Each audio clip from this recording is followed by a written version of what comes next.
तो दोस्तों आज हम एक्सप्लेन करने वाले हैं परस्यूट ऑफ हैप्पीनेस को। अगर आपको ये मूवी अच्छी लगी तो प्लीज कमेंट करके जरूर बताना। Thanks and keep watching. तो दोस्तों कहानी का पार्ट 2 शुरू करते हैं। जहां क्रिस ने अब इंटरव्यू पास कर लिया होता है। इसका मतलब क्रिस ने अपनी ज़िंदगी में एक बड़े मुकाम की तरफ अपना एक छोटा सा कदम बढ़ा लिया होता है। और दोस्तों साथ ही मैं आप सबको एक रिक्वेस्ट भी करना चाहूँगा। कहानी को रिलेट करने के लिए इस कहानी का पार्ट 1 ज़रूर देखें। तो जिन लोगों ने इस कहानी का पार्ट 1 अभी तक नहीं देखा तो प्लीज़ एक बार जाके उसे ज़रूर देख लें, क्योंकि इससे आपको कहानी अच्छे से समझ आएगी। तो कहानी को कंटिन्यू करते हुए आइए चलते हैं और देखते हैं जहां क्रिस अब अपनी इंटरव्यू पास करने के बाद इंटरव्यू लेने वालों में से एक व्यक्ति को मिलता है और वह आदमी उसे जॉब के बारे में विस्तार से बताते हुए बोलता है कि यह एक इंटर्नशिप बेस्ड जॉब है, जहां उसके साथ 20 और कैंडिडेट्स को अगले 6 महीनों तक ट्रेनिंग बेस पर रखा जाएगा और लास्ट में जो कैंडिडेट फर्स्ट आएगा उसे इस जॉब के लिए अप्रूव किया जाएगा। मतलब के पहले 6 महीने उसे बिना सैलरी के गुजारने होंगे। यह सुन क्रिस पहले उसे मना करने के बारे में सोचने लगता है, परंतु काफ़ी सोचने के बाद वह कंटिन्यू करने के लिए मान जाता है। और दूसरी तरफ क्रिस अब अपने बचे हुए स्कैनर्स को भी लेके जैसे तैसे सेल कर देता है और उसे सेल करने के बाद क्रिस को जो पैसे मिलते हैं उन पैसों को वह एक बैंक में जाकर जमा करा देता है। मतलब कि क्रिस के पास अब 6 महीनों को निकालने का बजट इकट्ठा हो गया होता है। परंतु क्रिस की किस्मत अभी भी बहुत खराब चल रही होती है, क्योंकि क्रिस ने जो अपने पैसे बैंक में जमा कराए हुए होते हैं, बैंक उन पैसों को सीज कर लेता है। दरअसल दोस्तों उसे बैंक की तरफ से एक दिन एक लेटर मिलता है, जिस लेटर में बैंक वालों ने लिखा होता है कि आपने पिछला अपना अभी तक का टैक्स पे नहीं किया हुआ, इसीलिए बैंक आपके पैसों को सीज कर रहा है। यह लेटर मिलते ही क्रिस के पैरों तले ज़मीन निकल जाती है और दोस्तों उस लेटर में उसका बैलेंस जीरो शो कर रहा होता है। और तभी वह टेलीफोन बूथ जाकर बैंक वालों को कॉल करने की कोशिश करता है, परंतु बैंक वाले उसकी एक भी बात नहीं सुनते। इसीलिए वह हताश होकर अपने एक पुराने दोस्त के घर भी जाता है। वह अपने उस पुराने दोस्त से मदद की गुहार लगाता है, परंतु उसका वह पुराना दोस्त जिसकी क्रिस ने कभी मदद भी की हुई थी, वह उसे पैसे देने से मना कर देता है। हताश होकर क्रिस वापिस आ जाता है। दूसरी तरफ क्रिस का लैंडलॉर्ड उसका सारा सामान उठाकर घर के बाहर निकाल देता है। दरअसल क्रिस ने यहाँ अभी तक अपना रेंट पे नहीं किया होता और इन्हीं सब बातों के चलते उनका लैंडलॉर्ड घर का सामान क्रिस के घर के बाहर रख देता है। दोस्तों क्रिस की ज़िंदगी में मुश्किलें अभी तक उसका पीछा नहीं छोड़ रही थी और दोस्तों क्रिस अब पूरी तरह रोड पर आ गया होता है। काफ़ी सोचने के बाद क्रिस अपने बेटे को लेके मेट्रो स्टेशन की तरफ चला जाता है, क्योंकि अब उसके पास रहने के लिए कोई भी घर नहीं बचा होता। इसीलिए वो रात अपने बेटे के साथ मेट्रो स्टेशन के टॉयलेट में बिताता है। दरअसल क्रिस अपने बेटे को गेम खेलने के बहाने वहाँ पर लेके आया होता है और खेलते खेलते उसका बेटा टॉयलेट में ही सो जाता है। और दोस्तों जब वे टॉयलेट में बैठा हुआ होता है, काफ़ी लोग आकर उसका डोर भी खटखटाते हैं, परंतु क्रिस अपने पैरों की मदद से उस डोर को थामे रखता है। दोस्तों क्रिस ने अपनी ज़िंदगी में इससे लाचार स्थिति कभी भी नहीं देखी होती। एक बाप के नज़रिए से देखा जाए तो क्रिस लाचार होकर वहाँ पर रुका हुआ होता है, क्योंकि क्रिस इससे पहले कभी भी इतना लाचार और बेबस नहीं हुआ होता कि उसे अपना घर छोड़कर मेट्रो स्टेशन के टॉयलेट में अपने बेटे के साथ रात गुजारनी पड़े। और अगले दिन वह अपने बेटे को स्कूल छोड़ने के बाद अपने ऑफिस की तरफ चला जाता है। दरअसल दोस्तों क्रिस की ज़िंदगी का असली स्ट्रगल अब शुरू हुआ होता है।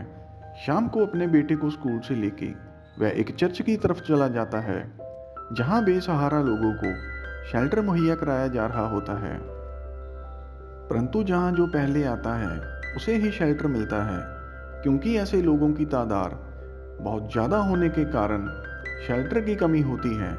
इसीलिए जो जहां पहले आता है उसे ही शेल्टर मिलता है और रात गुजारने वालों की लाइन बहुत लंबी हुई होती है। दोस्तों, यहाँ क्रिस की किस्मत कुछ रंग लाती है और क्रिस को शेल्टर मिल जाता है। अब वह अपने बेटे के साथ अपने रूम में जाकर सबसे पहले अपने बेटे को नहलाता है और अपने बेटे को नहलाने के बाद कल के बारे में सोचने लगता है। हर रोज़ क्रिस अपने बेटे को सुबह स्कूल छोड़ने जाता है और स्कूल छोड़ने के बाद अपने ऑफिस के काम ख़त्म करके जल्दी जल्दी भागते हुए अपने शेल्टर की तरफ आता है, क्योंकि अगर वह टाइम से वहाँ ना पहुँचा तो उसे शेल्टर भी नहीं मिलेगा। और दोस्तों, ऐसे ही धीरे धीरे क्रिस अब इस रूटीन को फॉलो करते हुए अपना समय निकालने लगा। वह हर वक्त अपना सारा सामान अपने साथ लेकर ही घूमता है, क्योंकि उसके पास अपना सामान रखने की अब कोई भी जगह नहीं होती। और ऐसे ही एक दिन उसका बेटा उससे एक अच्छी जगह जाकर रहने के लिए बोलता है, क्योंकि उसका बेटा भी अब इस रूटीन से तंग हो चुका था, वह बोर होने लगा था। इसीलिए क्रिस अपने बेटे को समुद्र के किनारे घुमाने के लिए लेके जाता है। उसका बेटा वहां जाकर बहुत ही खुश होता है और आज कितने दिनों के बाद वह समुद्र के किनारे वहां पे अपना खेल खेलते हुए एंजॉय करने लगता है।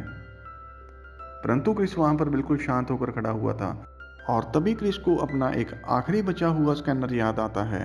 वह उसे लेके एक डॉक्टर के पास जाता है, परंतु वह जाकर वहां उसे स्टार्ट करने की कोशिश करता है, परंतु उसका ये स्कैनर स्टार्ट नहीं होता। अब क्रिस के पास इतने पैसे भी नहीं बचे थे कि वह उस स्कैनर को ठीक करा सके। तो दोस्तों, अभी ज़िंदगी का उसका सबसे बड़ा इम्तिहान आने वाला था। पैसे ख़त्म होने के कारण क्रिस अपना ब्लड बेचने के लिए मजबूर हो गया था और इसीलिए उसको मजबूरी में अपना ब्लड सेल करना पड़ता है। और ब्लड सेल करने से जो पैसे मिलते हैं वह उन पैसों से अपना स्कैनर भी ठीक कराता है। और जब स्कैनर ठीक हो जाता है तो उसे एक डॉक्टर को सेल कर देता है।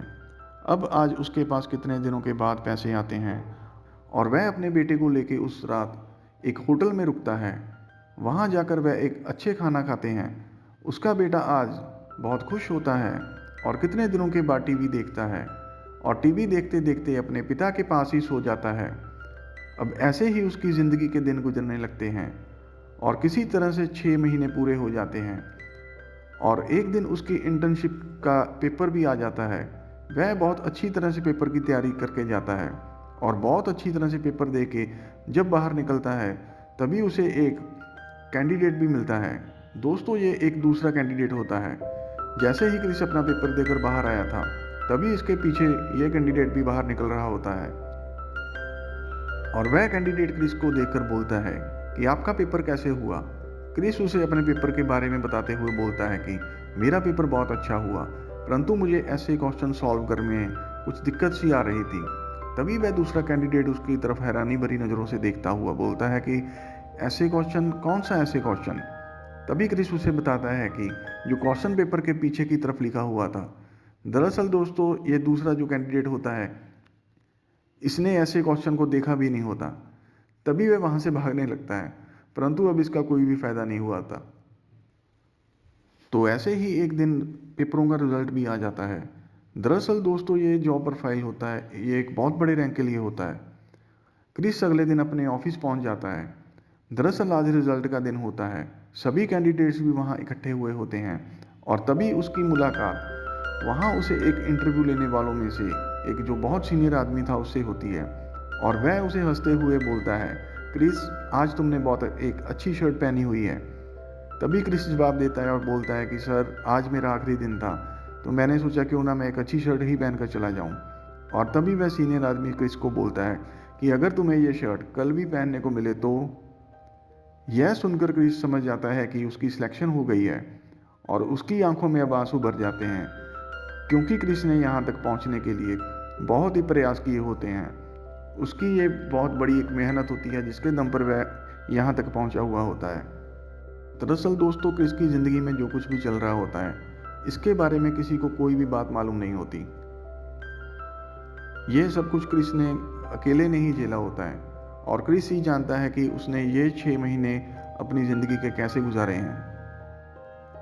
और इसी के बाद क्रिस धीरे धीरे एक बिलियनियर बन जाता है, क्योंकि उसकी ज़िंदगी अब एक सही ट्रैक पर आ गई होती है। और मूवी के अंत में हमें क्रिस के पास से एक आदमी को गुजरते हुए दिखाया जाता है जो कि असली क्रिस गार्डनर होता है, जिसके जीवन पर यह कहानी आधारित थी। तो दोस्तों ये थी कहानी क्रिस गार्डन की ज़िंदगी की। तो प्लीज़ कमेंट करके बताना कि आप सबको ये कहानी कैसी लगी। तो दोस्तों ये था कहानी का फाइनल पार्ट।